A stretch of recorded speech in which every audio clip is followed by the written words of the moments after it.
Nos encontramos con Enrique Oz, miembro de CNT Bilbao y colaborador de Irola Irratia, que en esta ocasión y de cara al 1 de mayo se ha prestado a explicarnos ante los micrófonos de Irola Irratia cuál es la posición de la CNT de Bilbao. ¿Nos puedes explicar así a grandes rasgos cuál es la situación que estamos viviendo actualmente en el terreno laboral, social y económico? La pregunta, casi nada la pregunta, ¿verdad? Todo lo que abarca la situación actual que estamos viviendo en el terreno social, laboral y económico. Hablar de ello nos podría llevar tranquilamente todo el fin de semana o más de un fin de semana. Entonces trataré un poco de sintetizar todo lo que pueda la respuesta, de acotarla, teniendo en cuenta que lo social está íntimamente ligado a lo laboral y es imposible hablar de lo social y de lo laboral sin mirar de reojo a la economía. Es decir, los tres conceptos están relacionados entre sí. Si voy un poco al plano social, nos estamos enfrentando a una situación que solo conocíamos por las películas de ciencia ficción, la literatura de ciencia ficción, es decir, el género, vamos a llamarlo así, catastrofista. Era impensable o para nosotros era impensable que viviésemos una situación como la que estamos viviendo ahora.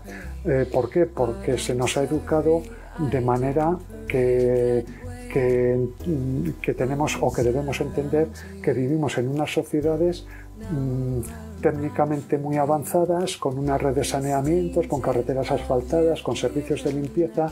Luego, esas situaciones de pandemia se nos ha transmitido la idea que solo se dan en lugares, vamos a llamarlo, a miles de kilómetros, y que son zonas geográficas del planeta donde no se dan unas condiciones como las que acabo de describir que tenemos aquí. Entonces, claro, se nos vende esa imagen como que las sociedades más avanzadas tecnológicamente, como que estamos totalmente protegidas y como que eso de las pandemias ya está superado en la civilización en la que vivimos nosotros.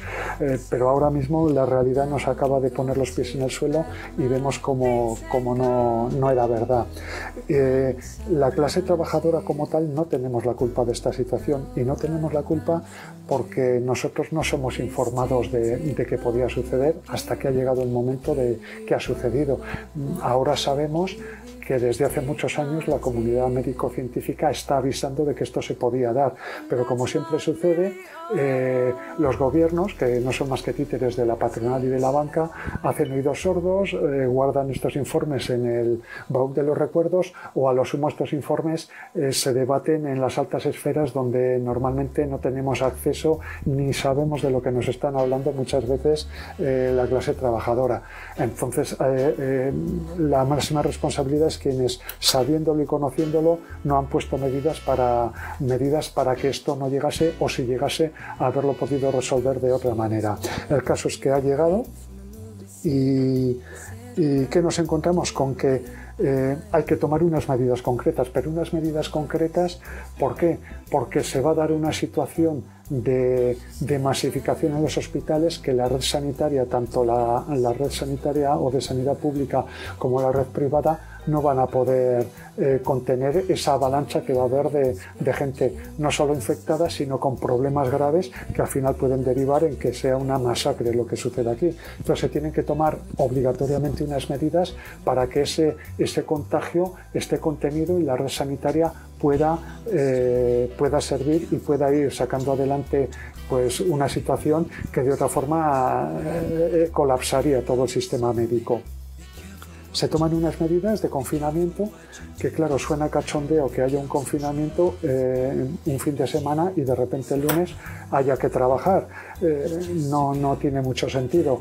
De ahí que de organizaciones de clase trabajadora, organizaciones sindicales como la que yo milito, la CNT, desde el primer momento dijimos que de confinamiento nada, que lo que había que hacer, confinamiento, lo que había que hacer era parar toda la actividad laboral no esencial.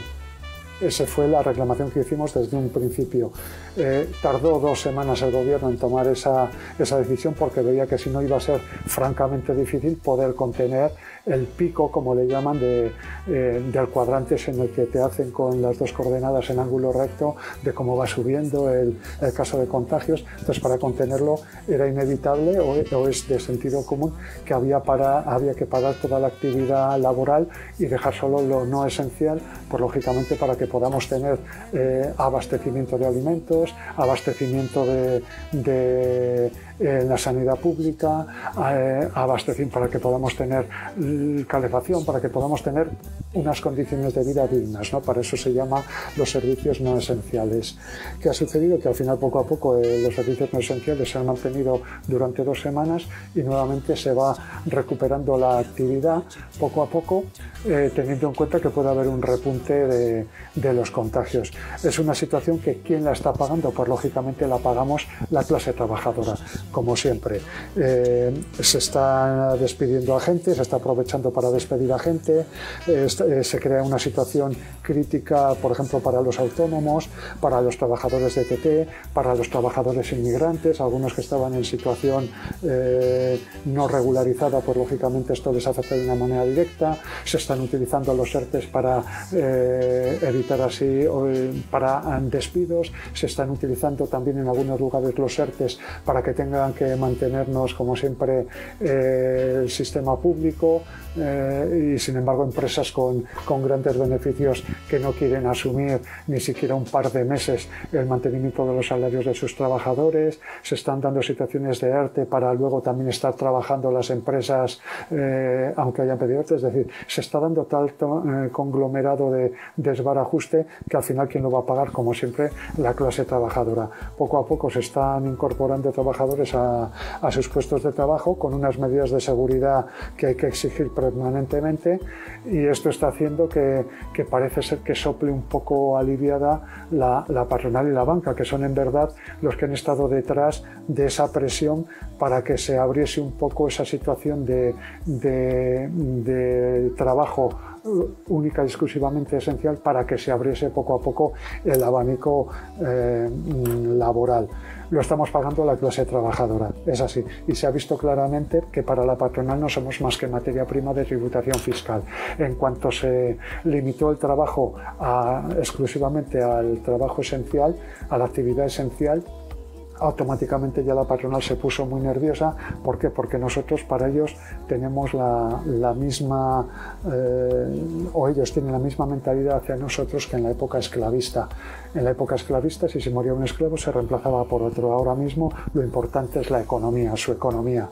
Y si por estar en esta situación dedicado solo al trabajo esencial, la economía se va a ver resentida, automáticamente la patronal ya está reclamando que no hacía falta tomar unas medidas tan drásticas, que con las medidas en las empresas es suficiente, etcétera, etcétera.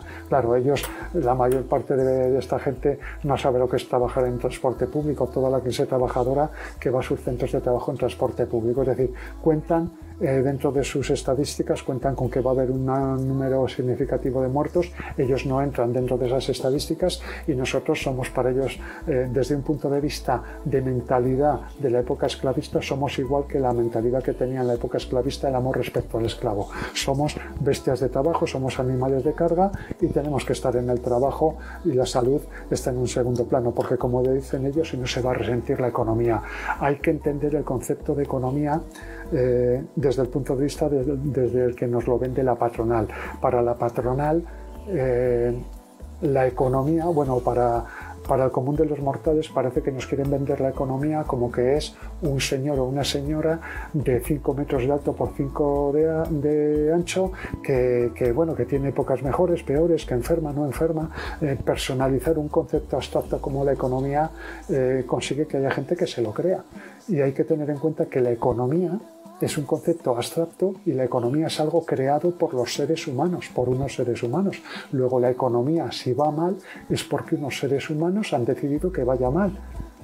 hay que entender esto, porque no estamos hablando de una economía que se vaya en el justo reparto de la riqueza, no estamos hablando de una economía que se basa en el apoyo mutuo, en la solidaridad, estamos hablando de una economía inventada por unos seres humanos que se basa en la competitividad, que se basa en la precariedad, que se basa en la explotación, que se basa en esquilmar los recursos naturales. Por tanto, claro, si ahora mismo se da una situación en la que estamos viviendo con la actividad laboral, o se ha dado una situación en la que se estaba viviendo con la actividad laboral esencial, resulta que viviendo con lo esencial la economía se resiente.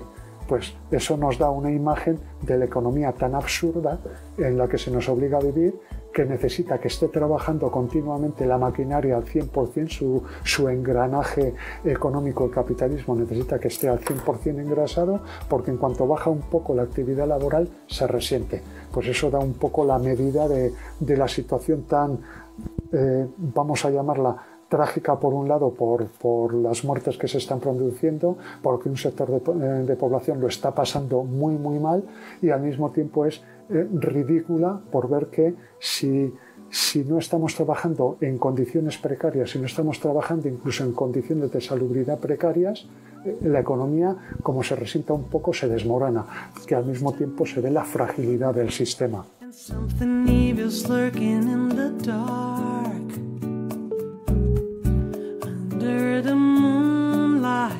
Por otro lado, estamos asistiendo a diversos comportamientos por parte de la gente. ¿Qué es lo mejor y qué es lo peor que se está viendo en esta situación? Sí, el ser humano es los seres humanos somos unos sujetos sumamente imperfectos, capaces de grandes gestas y capaces también de actitudes miserables. Pero bueno, es lo que hay. Antes de que se decretase el estado de alarma, todos recordaremos el acopio que parte de la población hizo de papel higiénico en los supermercados. Algo sorprendente, pero hombre, sirvió para hacer chistes, porque la verdad es que resulta sorprendente, pero al mismo tiempo también pues da la medida de lo que hay, ¿no? De ese brote que tienen muchas personas, mal llamadas personas, porque no son más que una pandilla de egoístas, de insolidarios, y que ante un aviso de que se puede dar una situación X, en lugar de mantenerse con tranquilidad y respetar los mensajes que están circulando, no solo desde las instituciones, sino incluso desde organizaciones que no tenemos nada que ver con las instituciones, y movimientos sociales en los que estamos avisando que tranquilidad, que el abastecimiento no va a fallar, pero aún así la insolidaridad aparece y hay personas pues que el concepto de lo que es el apoyo mutuo, el respeto y la tranquilidad en este sentido no lo conocen, o si lo conocen no están dispuestos a ponerlo en práctica, desde luego. Una vez que se da ya el estado de alarma, pues aparece el policía de balcón, ¿no? Con una actitud vergonzosa, que está más preocupado de si un vecino sale o no sale, o un minuto más o un minuto menos. Y como digo yo, el policía de balcón desde luego que es el prototipo de vecino chivato que es capaz de poner a parir a cualquier viandante que vea por ahí, porque un minuto más o un minuto menos está en la calle, pero que en su vida es incapaz de denunciar las verdaderas atrocidades que se están dando, pues seguro que en su trabajo y en otros lugares que sí que él ve cotidianamente que suceden cosas y mira para otro lado. Aparte de que el policía de balcón es el vecino que está legitimando la actuación policial para que los cuerpos represores campen a sus anchas y actúen como les sale de las narices, que por otro lado es la actuación habitual, ¿no? Se exceden totalmente en sus funciones y aprovechan estas situaciones de alarma para todavía reprimir más a la población. Eso por un lado, pero yo prefiero quedarme con el lado positivo. El lado positivo es el de toda esa gran gesta que están haciendo muchísimos hombres y mujeres que han potenciado el apoyo mutuo, que han creado redes de solidaridad para ayudar a las personas más desfavorecidas en situación de confinamiento, bien porque son mayores y no pueden salir de casa, porque son también factor de alto riesgo, bien por personas que están en aislamiento, porque están enfermas, están en sus domicilios. Pues afortunadamente esa gran red que se ha creado, incluso también para personas que pues tristemente pero están viviendo esta situación en la calle, pues porque no tienen otro lugar donde ir, pero que se han creado unas redes de abastecimiento de alimentos, de abastecimiento de medicación, y yo me quedo con esa parte, ¿no? Con la red solidaria, porque está claro que de esa red solidaria que se ha creado, que está abriendo para abrir los ojos a otras muchas personas de que lo que nos hace verdaderamente ejemplares al ser humano, a los seres humanos, es el apoyo mutuo, esa red de ayuda, que por eso somos animales sociales, y que estará sirviendo también para que se vea la necesidad de una sanidad pública sin la cual ahora mismo pues no quiero ni pensar la situación que podríamos estar viviendo.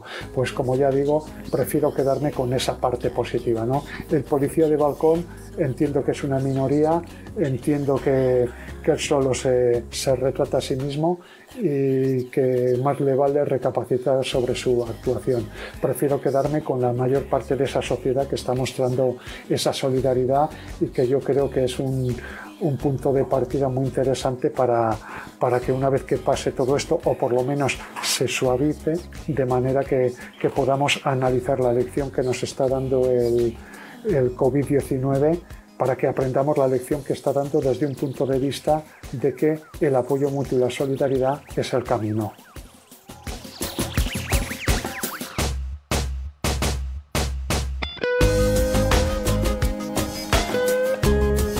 ¿Qué lectura y qué enseñanzas crees que deberíamos sacar de todo lo que estamos viviendo, de cara a futuro?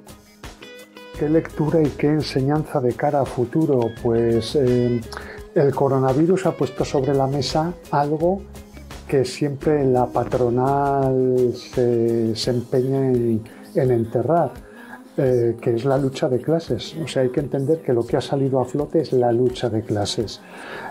Hay que entender también que ha quedado bien claro que la clase trabajadora somos los que generamos la riqueza. Y al mismo tiempo que generamos la riqueza, se ve el gran potencial transformador que tenemos la clase trabajadora si verdaderamente esta situación que se está dando ahora no fuese por un virus, sino que fuese, vamos a venirnos bastante arriba, porque hay una clase trabajadora con conciencia, bien cohesionada, y ha declarado una huelga general como tiene que ser, ¿no? Como digo yo, una pedazo de huelga general de las que quitan el hipo. Eso sería como hacer una apuesta dura, como un órdago en toda regla, donde la propia clase trabajadora estaríamos utilizando nuestro potencial transformador para hacer unas relaciones sociales basadas en la libertad. Esto que estoy diciendo ahora sería un escenario muy crítico, muy límite, en el que hay que reconocer que incluso la propia clase trabajadora podríamos tener problemas para llenar nuestro plato. Pero es que, ¿qué sucede? Que con esta situación el mismo contratiempo iba a aparecer también en el plato de los que vegetan a costa de la riqueza que generamos la clase trabajadora. Por ejemplo, íbamos a tener ahí en situación límite y se iba a quedar el ejército y demás cuerpos represores, la aristocracia, la monarquía, la clase política, la iglesia, la banca, la patronal, se iban a encontrar o por lo menos iban a tener el riesgo de que también iba a estar su plato vacío, porque están acostumbrados a que se lo llenemos la clase trabajadora, ¿no? La pregunta que se podría hacer es: yo trabajador quizá no coma, pero tú patronal, ¿cómo vas a comer? O es que tampoco vas a comer, hazte la idea. Entonces, ¿quién tiene más que perder? Esa es la enseñanza que hay que sacar, ¿no? Que una clase trabajadora cohesionada hace mucho daño, y la capacidad transformadora que tenemos no se debe de olvidar. Y también es muy importante no olvidar la importancia, ahora ha quedado bien claro, de la sanidad pública. Yo siempre digo que la sanidad pública debía ser declarado o declarada, si no lo es ya, patrimonio de la humanidad.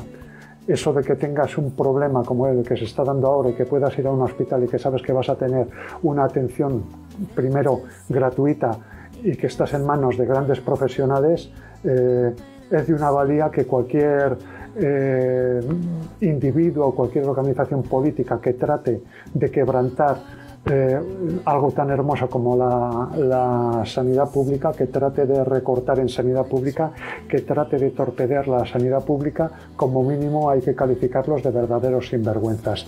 Yo creo que esa es la lectura que se tiene que hacer. La capacidad transformadora que tiene la clase trabajadora y la defensa de lo público son dos conceptos esenciales que no debemos olvidar y que espero que poco a poco, cuando esta situación que tenemos ahora prácticamente de reuniones online se vaya normalizando, sirva para que una vez que ya nos veamos cara a cara, pues esto se traduzca en movilizaciones reales.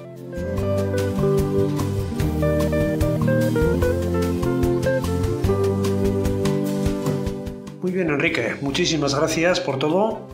Hasta aquí hemos llegado.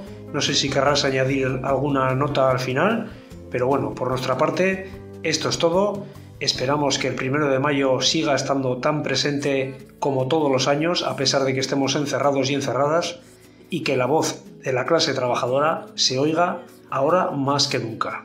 Pues agradeceros el que nos hayáis invitado a la CNT desde Irola y Ratia para esta entrevista y poder, pues eso, comentaros cómo vemos las cosas, felicitaros también al mismo tiempo a Irola y Ratia por la labor que hacéis de divulgación frente al monopolio que existe de los medios de comunicación y nada, que sigáis ahí en las ondas, que es un placer escucharos. De verdad, muchas gracias.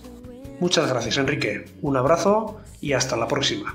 Gracias a vosotros. Un abrazo. Agur.